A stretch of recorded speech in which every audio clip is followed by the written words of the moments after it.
The sky changed on a Tuesday. It was an ordinary spring day when the massive ships appeared in orbit around Earth. They came without warning, 7 enormous vessels that blocked out the stars and cast shadows across entire cities. Olivia Green stood on the roof of the research building, squinting up at the sky. The wind tugged at her lab coat as she watched the strange lights pulse across the belly of the closest ship. As the head xenobiologist at the Global Space Research Center, she had spent her career searching for signs of alien life. Now they had come to her. Dr. Green, they're requesting communication. The voice belonged to Alan Scott, the commander of Earth's newly formed defense force. He stood by the door, his uniform crisp despite the chaos that had erupted when the ships arrived. With me specifically? Olivia asked, tucking a strand of brown hair behind her ear. With humanity in general, but the president wants you on the response team. You've spent more time thinking about aliens than anyone else on the planet. Olivia nodded, taking one last look at the ship before following Alan down the stairs. Did they say what they want? To meet us, apparently. They call themselves the Galactic Collective. More than 300 species working together across the stars. The meeting point was Central Park in New York City. The aliens had requested an open space. Perhaps they were afraid of being trapped, or maybe they simply wanted room to land their shuttle. Either way, the park had been cleared of civilians and surrounded by military personnel. Olivia stood beside the president and a small group of scientists and military leaders. Her heart pounded in her chest as a small craft descended from the mothership, landing gracefully on the great lawn. The grass barely bent under its weight, suggesting some kind of gravity manipulation. Remember, the president whispered, you're the expert here. Olivia almost laughed. Expert? Nobody on Earth was an expert on actual aliens. The craft's door opened with a soft hiss. A ramp extended, and 3 figures emerged. They were tall and slender, with bodies that seemed to flow like liquid under their shimmering environmental suits. Their heads were elongated, with large, multifaceted eyes that reflected the sunlight. The lead alien approached slowly, movements careful and measured. It stopped a few meters away and raised a 6-fingered hand in what seemed like a greeting. People of Earth, it said, its voice coming through a translator device. I am High Emissary Zixval of the Galactic Collective. We come in peace and friendship. The words were simple, almost a cliché from countless science fiction movies. But this was real. Actual aliens speaking actual English words. The president stepped forward. We welcome you to Earth. I am the leader of the United States, one of our world's nations. Zixval's large eyes blinked rapidly. We are pleased to make contact, though we must admit some concern. Concern? Olivia couldn't help asking. About what? The alien turned toward her, and even through the environmental suit she could sense its unease. About the conditions here. Your world is extreme. Alan frowned. Extreme how? Your gravity, your atmospheric pressure, your radiation levels, your temperature fluctuations, your aggressive biodiversity. Zixval's voice grew increasingly distressed. By our standards, this is what we classify as a Class 5 death world. The human delegation exchanged glances. Death world? Earth? I assure you, the president said, we find our planet quite comfortable. Yes, Zixval responded. That is precisely what disturbs us. No other known sentient species evolved in such harsh conditions. The fact that you not only survive but thrive here is remarkable. Olivia stepped forward. Would you be willing to share more about what makes Earth so unusual by your standards? As a scientist, I'm very interested.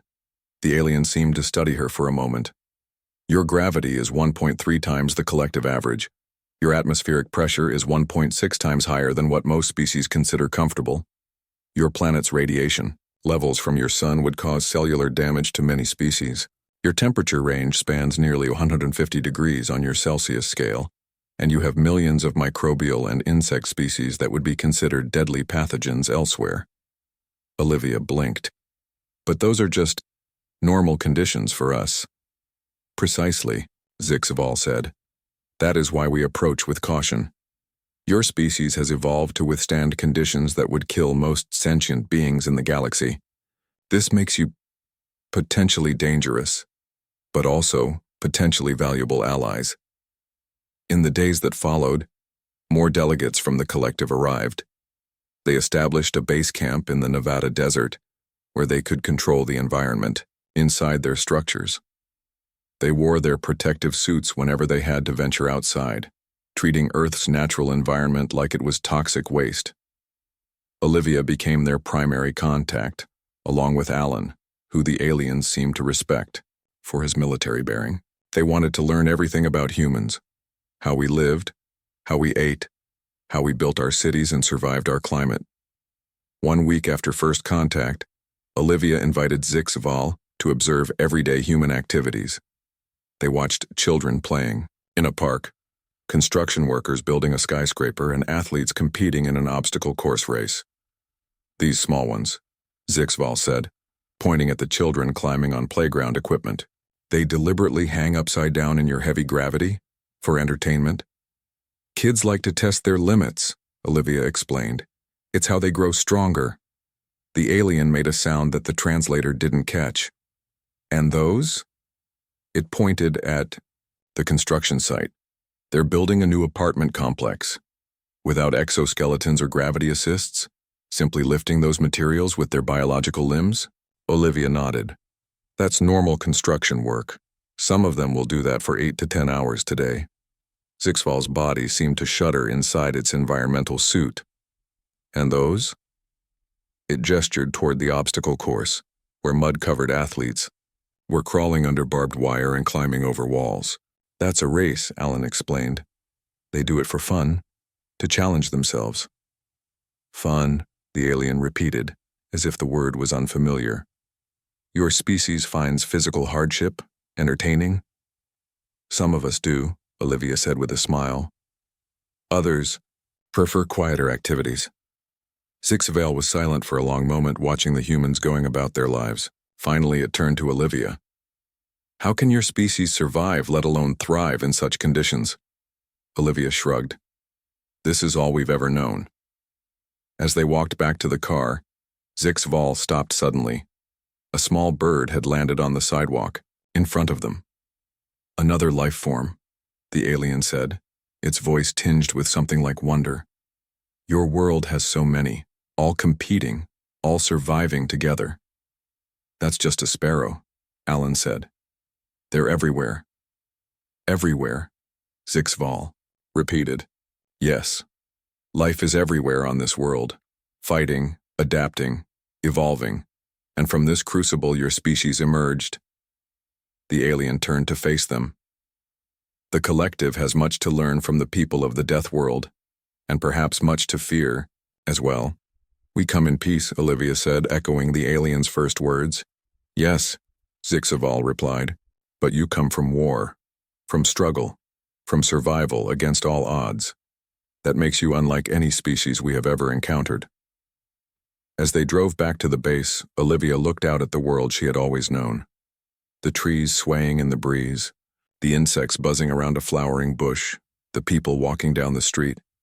For the first time, she saw it through alien eyes, not as normal, but as extraordinary, not as safe, but as a battlefield where life had been fighting and winning for billions of years, and humans were the champions of that battlefield, the ultimate Deathworlders. 6 months passed since the arrival of the Galactic Collective. Earth had changed. New technologies appeared overnight. Strange alien goods filled market shelves. The night sky glowed with the lights of ships coming and going from orbit. And now, humans were going to space. Olivia Green stood before her closet, wondering what one wore to visit an alien space station. She settled on a simple blue dress with her lab coat over it. Professional but comfortable. She finished packing a small bag just as her phone rang. Are you ready? Alan Scott's voice came through the speaker. The shuttle leaves in 2 hours. As ready as I'll ever be, Olivia replied. How does one prepare to be the first humans to visit the Galactic Central Hub? By not throwing up during the flight, Alan said. The collective pilots don't understand human motion sickness. It confuses them. Olivia laughed. I'll bring medicine. See you at the launch pad.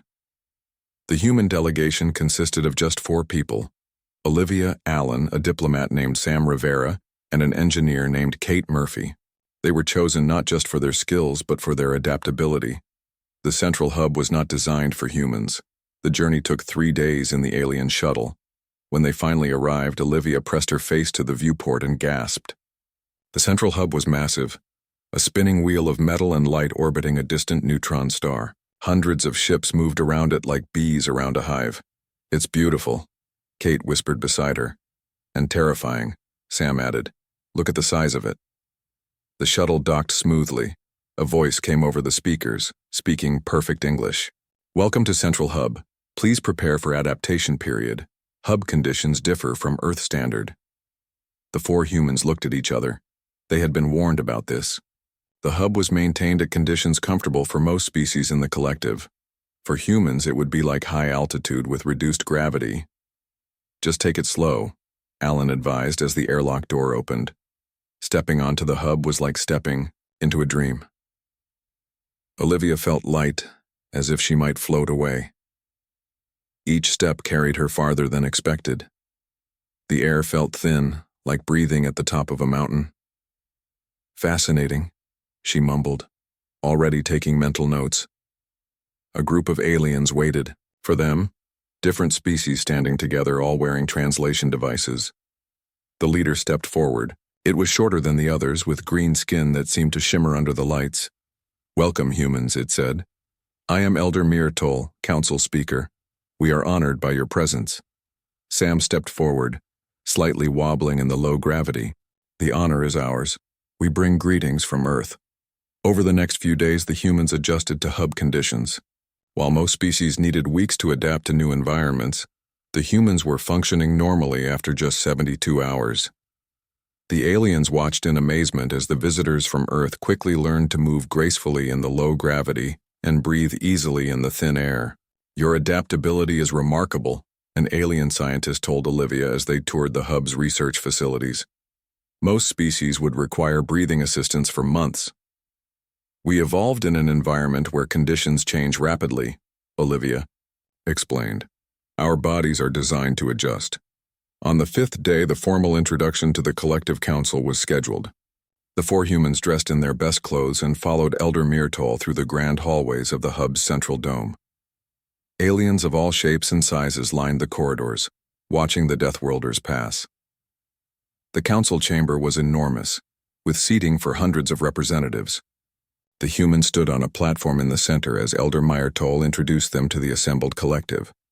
Today marks a historic moment, the elder began. For the first time, representatives of Earth join our galactic community. Though their world is harsh beyond most of our experiences, they come to us in peace and friendship. Suddenly, a loud bang echoed through the chamber.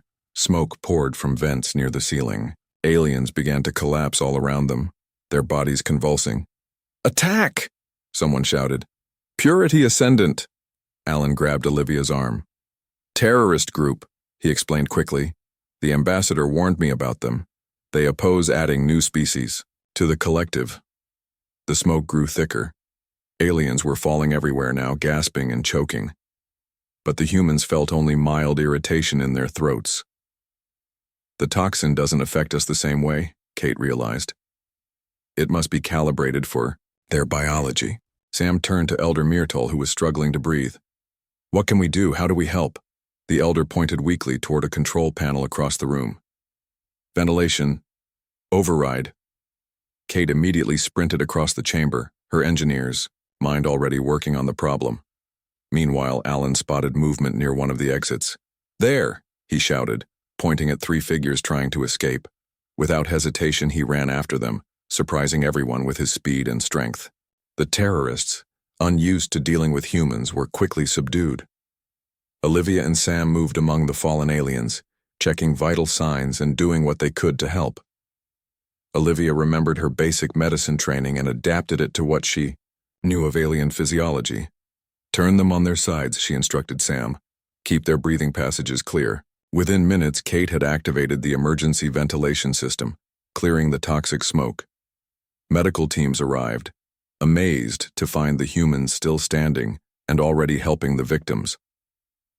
Hours later, when the crisis had passed and the terrorists were in custody, Elder Myrtle called the humans to a private meeting. The elder looked tired but grateful. "You saved many lives today," Myrtle said. "The toxin was designed to kill most oxygen-breathing species. The terrorists never considered it would be ineffective against humans." "We got lucky," Alan said modestly. "Our biology is different enough that their weapon wasn't as effective." "Not luck," the elder corrected. "Evolution. Your harsh world has given you remarkable gifts. What would have been a massacre became merely an incident, thanks to your presence." Olivia leaned forward. "Will this change things for Earth? For our relationship with the collective?" "Profoundly," Myrtle answered. "There were those who feared adding Deathworlders to our community. They worried your natural strength and resilience would make you dangerous. Today proved them both right and wrong." "How so?" Sam asked. "You are indeed physically superior to many species here. You withstood a toxin that devastated us. You moved faster and with more strength than our security forces, but you used these abilities to save lives, not take them." The elder's eyes seemed to shine with emotion. "Your biology that we initially feared may be the salvation of our collective. Perhaps there is wisdom in evolution on harsh worlds." As they left the meeting, stepping back into the grand corridors of the hub, Olivia noticed something different. The aliens they passed no longer watched them with fear or curiosity. Now there was respect in their gaze, perhaps even admiration.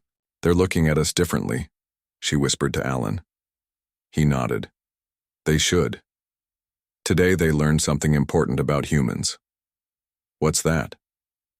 "That we're dangerous, yes, but not in the way they feared. We're dangerous to anyone who threatens peace. We're dangerous to those who would harm the innocent." He smiled slightly. "And that's a lesson the galaxy needed to learn." Word spread quickly through the collective about the humans and their surprising abilities. The 4 visitors from Earth became minor celebrities on the central hub. Aliens who had once avoided them now sought them out, curious about these strange Deathworlders who had saved so many lives. 2 weeks after the attack, Elder Myrtle announced a new initiative, the Knowledge Exchange Program. The goal was simple. Humanity would share its unique perspectives with the collective, while gaining access to the advanced technologies of hundreds of alien civilizations. Olivia was thrilled. "This is what I hoped for from the beginning," she told Alan as they walked through the hub's botanical garden. The garden contained plants from 100 different worlds, each in its own carefully controlled environment. "They need us," Alan said, stopping to look at a delicate blue flower that seemed to glow from within. "That attack showed them something important." "What's that?" "That they've grown too comfortable, too specialized. Every species here evolved in gentle conditions, developing amazing technologies but losing something essential along the way." Olivia nodded. "Adaptability." The knowledge exchange began with medicine. Dr. Frank Miller, a human physician who joined the second delegation from Earth, revolutionized collective medical practice within months. The concept of vaccination, deliberately exposing the body to weakened pathogens to build immunity, was entirely new to alien doctors. "Your immune systems are remarkable," a 6-limbed alien doctor told Frank after watching him demonstrate a new treatment. "On our worlds, we eliminated disease through environmental control. We never developed the biological defenses that humans take for granted." Frank smiled.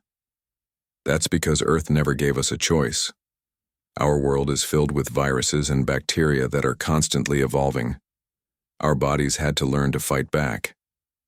Meanwhile, engineer Kate Murphy found her skills in high demand. Where alien engineers approached problems with careful, methodical precision, Kate used intuitive leaps and creative connections that often led to surprising solutions. "How did you think of this approach?" an alien engineer asked after Kate redesigned a faulty power system in half the expected time. Kate shrugged. "I just saw a pattern and followed it. Sometimes you have to trust your gut." "Gut?" The alien's translator struggled with the idiom. You receive engineering insights from your digestive organs, Kate laughed. It's just an expression. It means sometimes the answer feels right before you can explain why. The aliens found this concept fascinating. Their own education systems emphasized memorization and careful application of established principles. The human ability to make intuitive leaps seemed almost magical to them. 3 months into the exchange, the collective built a special facility on Mars. Unlike the central hub, which maintained conditions comfortable for most alien species, the Mars base was designed to accommodate various environmental needs while remaining close enough to Earth for convenient travel. The Mars base became home to the Cultural Exchange Center, where human artists, musicians, storytellers, and philosophers shared their works with the galaxy. The aliens were particularly fascinated by human fiction, stories about things that never happened, people who never existed, worlds that weren't real. Why create untrue narratives? A crystalline being asked during a literature seminar. They may not be literally true, but they contain emotional truths, explained the human instructor. They help us understand ourselves and others. They let us experience things beyond our own lives. This concept was revolutionary to many species who had never developed entertainment based on imagination. Human novels, films, and games became wildly popular across the collective, especially stories about survival against the elements or overcoming impossible odds, themes that resonated with the aliens' new understanding of humanity's origins. Not all interactions went smoothly. Some humans found the aliens frustratingly cautious and slow to act. Some aliens still viewed humans as potentially dangerous, with physical capabilities that could too easily turn destructive. They're afraid of us, Alan told Olivia during a rare quiet moment. They were watching Earth rise over the Martian horizon, a blue jewel against the blackness of space. Not just because we're stronger, because we think differently. Is that so bad? Olivia asked. Fear can be healthy. It makes you careful. Until it makes you weak, Alan replied. The collective has been at peace for thousands of years. They've forgotten how to face threats. That sounds ominous. Alan sighed. Just realistic. The galaxy is a big place. The collective can't be the only power out there. His words proved prophetic. 6 months into the knowledge exchange, the first reports arrived of attacks on distant collective worlds. The details were fragmented and unclear, but the pattern was unmistakable. Someone or something was systematically targeting outlying colonies. The collective council called an emergency session. For the first time, human representatives were invited to attend as full participants rather than observers. The council chamber was tense as Elder Myrtol displayed images of the destruction. These attacks bear the hallmarks of the Synarchy, the Elder explained. A machine civilization from the Outer Rim that we believed had gone dormant centuries ago. What do they want? Sam Rivera asked. As Earth's diplomatic representative, he had been working tirelessly to strengthen ties between humanity and the Seu. Collective. Domination. Myrtol answered simply. The Synarchy views organic life as inefficient and chaotic. They seek to impose order through control or elimination. Have you fought them before? Alan asked. Several council members shifted uncomfortably. An avian alien spoke up, its feathers ruffling nervously. The last conflict with the Synarchy was over 400 cycles ago. None living remember it directly. 400 years of peace, Olivia murmured. No wonder you're unprepared. Our military forces are primarily defensive, Myrtol admitted. We maintain peace through diplomacy and mutual benefit. The Synarchy does not respond to such approaches. Alan leaned forward. Then you need a different approach. One based on actual combat experience rather than simulations and theory. The council chamber went quiet. All eyes turned to the human. Are you offering assistance, Commander Scott? Elder, Myrtol asked carefully. I'm suggesting an expansion of our knowledge exchange, Alan replied. Earth has a long and unfortunate history of warfare. We've developed tactics and strategies for fighting against superior forces. That experience might be valuable now. There was a murmur around the chamber. Some voices opposed, but many supportive. Humanity's quick thinking during the terrorist attack had won them many allies. The Synarchy uses quantum-powered warships and synthetic soldiers. A reptilian council member objected. How could primitive Earth military knowledge possibly help against such technology? Alan smiled thinly. Technology isn't everything. The most advanced weapon is useless if your enemy does something you never expected. And if there's one thing humans are good at, it's being unpredictable. As the debate continued, Olivia touched Alan's arm. Are you sure about this? She whispered. We came here as scientists and diplomats, not soldiers. We came as humans, Alan replied quietly. With all that means, our creativity, our adaptability, and yes, our capacity for fighting when necessary. He looked around at the worried alien. Faces. They need that now. They need us. That evening, the Council voted unanimously to create a joint defense initiative against the Synarchy threat. Humanity would share its military knowledge with the collective while gaining access to advanced weapons technology. Earth, once feared for its harsh conditions and the tough beings it produced, was now valued for exactly those qualities. The Deathworlders were going to war. The Synarchy attacks increased over the next month. 2 more collective colonies fell, their populations either captured or destroyed. The machine enemy showed no interest in communication or negotiation. Their quantum-powered warships simply appeared in orbit, devastated planetary defenses, and deployed synthetic soldiers to secure the surface. General Diana Wilson arrived from Earth with a team of military strategists and combat veterans. Tall and commanding with short gray hair, she had decades of experience in Earth conflicts. Now she faced something entirely new, planning a war against an advanced machine civilization. The first rule of fighting a superior enemy is to avoid their strengths, Diana explained to the Joint Human Collective Defense Council. The Synarchy has better ships, better weapons, and soldiers that don't tire or fear death. But they have weaknesses too. What weaknesses? Asked a reptilian commander who had lost half his fleet in the most recent engagement. Their ships are faster and more powerful than ours. Their tactics are perfect. Too perfect, Diana said. That's their weakness. They fight according to mathematical probabilities and logical progressions. They expect their enemies to do the same. Alan nodded in understanding. They don't account for illogical actions, for intuitive leaps or sacrificial plays. Exactly. Diana pointed to the holographic display showing the last battle.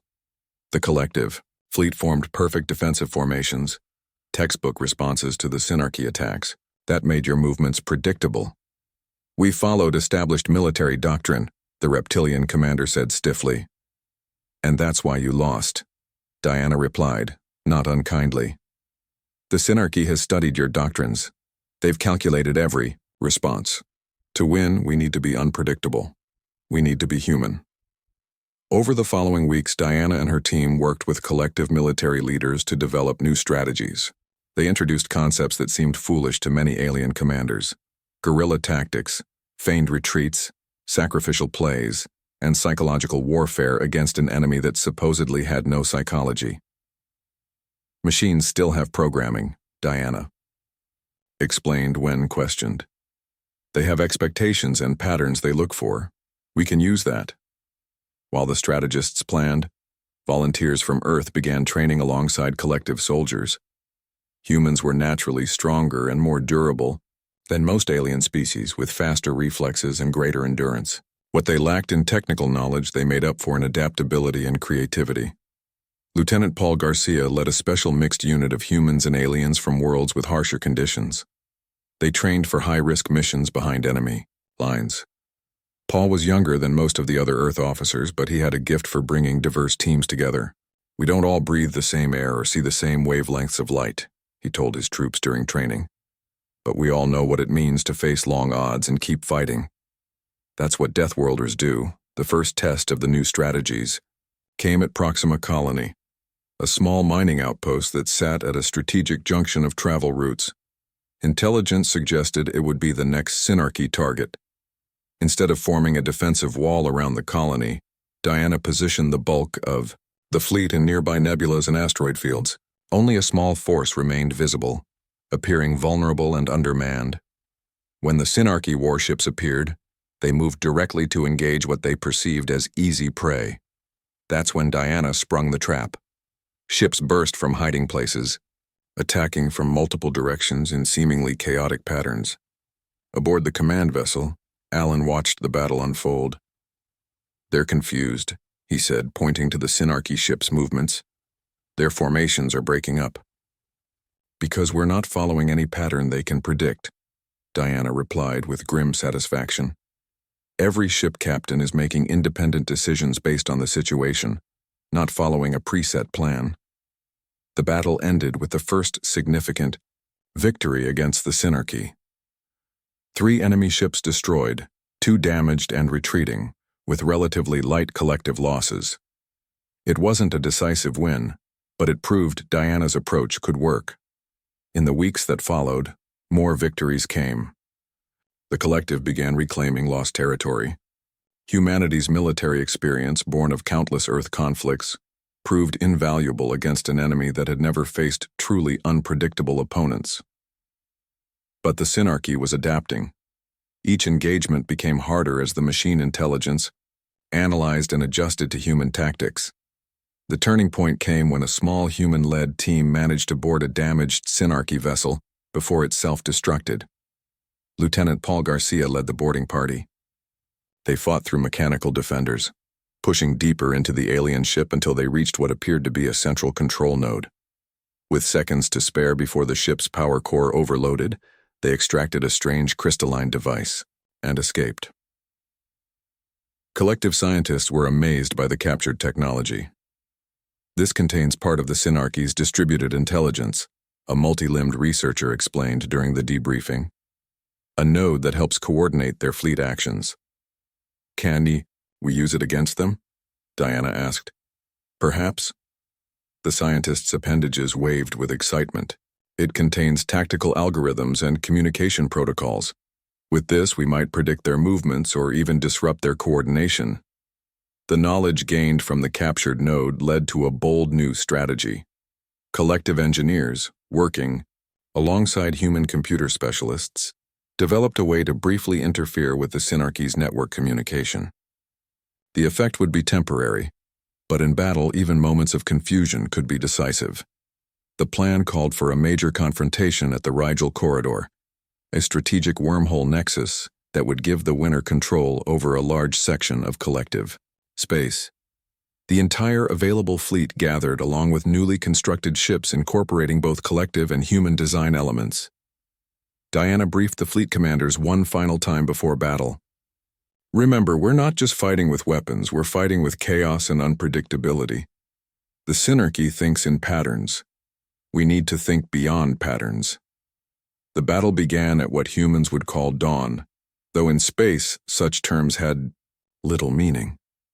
The Synarchy arrived with a force larger than intelligence had predicted. For a moment it seemed the collective fleet might break and run. Then Diana gave the order.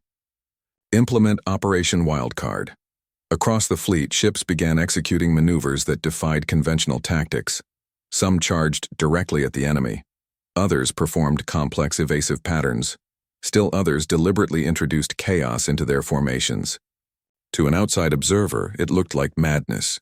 To the Synarchy, it was incomprehensible. As the machine intelligence struggled to find patterns in the seemingly random movements, the collective sprung the second part of the trap. The device created from the captured node activated, sending disruptive signals through the Synarchy network. For 20 crucial seconds, the Synarchy ships faltered. Some stopped moving entirely. Others fired at empty space. The collective fleet pressed the advantage, concentrating fire on the largest enemy vessels. By the time the Synarchy recovered, they had lost nearly a third of their force. For the first time, they retreated not as a tactical move, but in genuine defeat. The celebration aboard the collective flagship was interrupted by an urgent message from a long-range sensor outpost. A single Synarchy vessel, larger than any seen before, had broken away from the retreating fleet. It was heading toward a jump point that would take it directly to Earth. "They've identified our advantage," Alan said grimly. They're going after the source. Diana's face hardened as she studied the data. They're targeting Earth itself, not our military installations, but our planet, our home. Why? Asked an alien commander. Because they've realized it's not our weapons or tactics that make us dangerous, Olivia said, understanding dawning. It's the world that made us who we are. They want to destroy Earth because it's the ultimate death world, the crucible that forged humanity. How long do we have? Diana asked. Hours at most, came the reply. Diana turned to the assembled commanders. Prepare for immediate pursuit. We're going home. The massive Synarchy warship arrived in Earth's solar system 30 minutes ahead of the pursuing collective fleet. It bypassed the outer defense stations with a folded space jump, appearing suddenly between Mars and Earth. Alerts blared across the planet. Emergency broadcasts interrupted daily life. Citizens rushed to shelters as defense forces scrambled to respond. The situation was dire.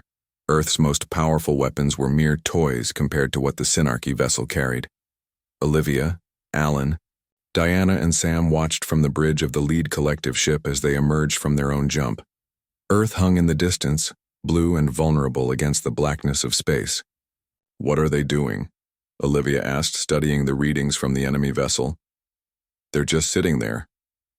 Preparing their main weapon, said a collective scientist, their voice trembling. Energy signatures suggest a quantum disruption device. In simple terms? Diana demanded. It could alter Earth's fundamental physical properties, the scientist explained. Make the planet truly uninhabitable, even for humans. They're not trying to destroy Earth. They want to change it, remove the conditions that created your species. How long do we have? Alan asked. The weapon appears to require significant charge time, perhaps 1 hour. Diana immediately began issuing orders, organizing the arriving collective ships into attack formations. But everyone knew the truth. Their weapons weren't powerful enough to break through the Synarchy vessel's shields in time. There has to be another way, Olivia said, her mind racing. She had spent months studying the intersection of Earth biology and alien science. Something they haven't anticipated. She turned to Kate Murphy, who had joined them for the pursuit. The extremophil samples from my lab. Did they make it aboard? Kate nodded. They're in the research bay. Why? Because the Synarchy understands conventional weapons and defenses, Olivia said, excitement building in her voice. But they've never encountered Earth's most resilient life forms. She quickly explained her idea. Earth's extremophile bacteria, organisms that lived in the most hostile environments like deep-sea hydrothermal vents or acidic hot springs, had evolved to survive conditions that would kill most life forms. These microorganisms had unique properties that might disrupt the delicate quantum calibration of the Synarchy weapon. Their technology is incredibly advanced, but also incredibly precise, Olivia explained. These bacteria create unusual biochemical reactions that could introduce just enough chaos into their systems to throw everything off. You want to attack a super-advanced alien warship with germs? Diana asked skeptically. With Earth germs, Olivia corrected. Deathworld germs that nothing in the galaxy has defenses against. It was a desperate plan, but no one had better ideas. A small team was assembled. Alan would lead, with Paul Garcia and a mixed group of humans and aliens who had trained for high-risk infiltration. They would carry containers of the extremophile cultures, aiming to introduce them into the Synarchy, vessels' cooling and circulation systems.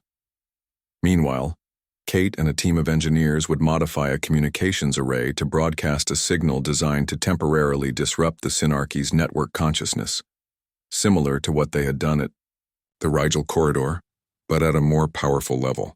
Even a few minutes of confusion might be enough, Kate said. As the infiltration team prepared, Olivia pulled Alan aside. This is a one-way mission, isn't it? Alan didn't answer directly. Earth is worth it, he said simply. Then, after a pause, did you know I grew up in Colorado? Used to hike in the mountains every summer, never thought I'd be fighting to save those mountains from becoming alien terrain. You'll see them again, Olivia said, trying to sound more confident than she felt. The mission launched 30 minutes later. A small, stealthy craft carrying the infiltration team slipped away from the collective fleet, using the debris of destroyed defense satellites as cover. Kate's team began their preparations, the modified communications array taking shape. Aboard the collective flagship, Olivia joined Elder Myrtle and the other commanders in the tense wait.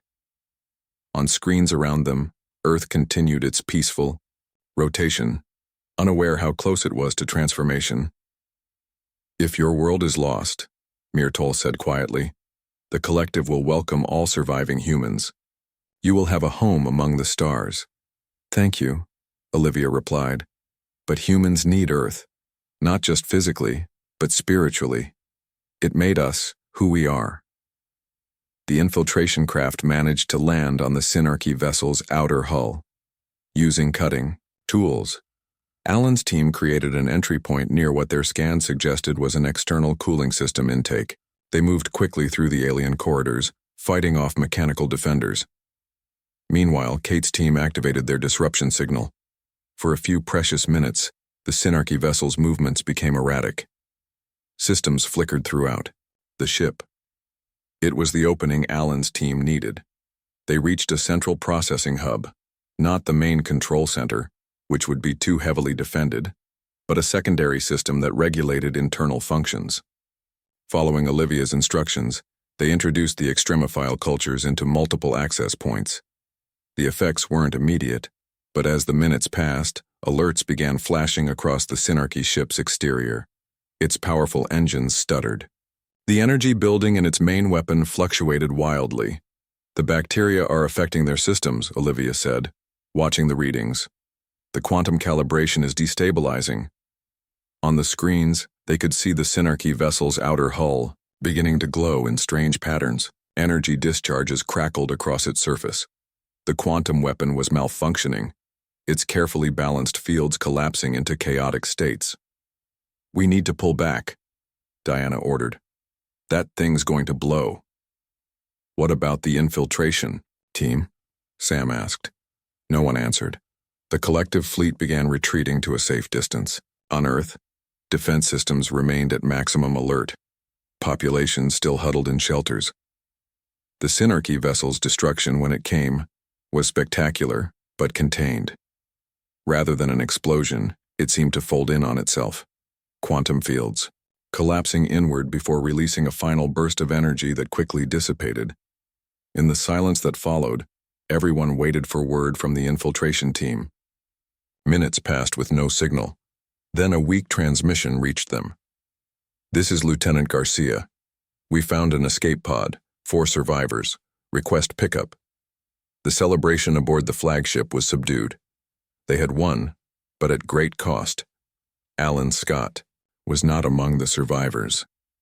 In the days that followed, Earth welcomed the collective fleet as heroes. The Synarchy, having lost their most powerful vessel, and faced with the unexpected resilience of the human collective alliance, retreated to the outer rim. The war wasn't over, but a decisive battle had been won. 1 month later, the Collective Council convened a special session. Elder Myrtle addressed the assembled representatives of hundreds of worlds, with the human delegation given places of honor. "We once feared the death world that birthed humanity," Myrtle declared. "Now we understand. Such crucibles forge not just strength, but ingenuity, adaptability, and an indomitable will to survive. These qualities have saved us all." The collective formally recognized Earth as not just a member world, but a primary defensive center. The term Deathworlder became a title of respect throughout the galaxy. Olivia stood on a balcony of the newly constructed Earth Defense Headquarters, looking up at the stars. So much had changed in just 1 year. Humanity had gone from isolated planetary species to guardians of galactic peace.